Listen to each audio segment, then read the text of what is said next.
اجرا بربند شو، اجرا سره زنا وشوه. یو پښتون سړی نه راپاسي د اجرا تپوس نه کوي، یو ملا کاري نه راپاسي، بس کاریان دې له تکړه دي. دا اجراګان فحاشي پیلاوي او دا اجراګان دا کوي صرف فحاشي. زه ته فحاشي کوم ځای نه سټارټ کېږي؟ فحاشي زموږ له سترګو نه سټارټ کېږي، اول د سړي نه. سر موږ خو اجراګان یو. هسې تاسو دا سوچ چرته کړی دی چې دا اجړا هم انسان وي، دا هم درد محسوسوي او هم دغه شان جوړ وي لکه څنګه چې مونږ یو. خو د بده مرغه مونږ چې ورته کومه رویه خپله اختیاروو نو هغه ډېره زیاته شرمناک ده.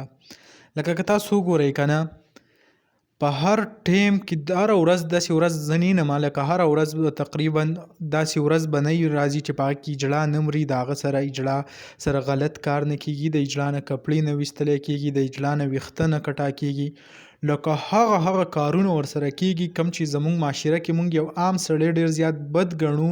دا اجړاګانو دپاره هغه داسې حالات پرې راغلي دي چې خبره ول نارمل شوې ده. لکه غریب که تاسو وګورئ چاته به اوسه پورې داسې اجړا به ما نه وي لیدلی چې چاته یې ضرر رسولی وي یا یې په چا باندې ګزار کړی وي. غریب به د کور یا د کم محفلونه څه چې د هغې نه بهر راوځي نو بس ډس شي، څوک به تي سر به تي دغه کې ختم کړي او وبې ولي مړ به یې کړي. سبا له به اخبار په سوشل میډیا به یو پوسټ څه وچلیږي چې اجړا مړ شو، دا شو، د هغې نه پس خبره بیا هغه ختمه شي. هېڅوک هم نه رافاسي چې د دې په هکله باندې یا څه اواز چوت کړي یا حکومت د دې په هکله باندې راشي، خو بس څه سخته چې د هغه په دیو باندې تېرېږي او نور عوام ته پته نشته.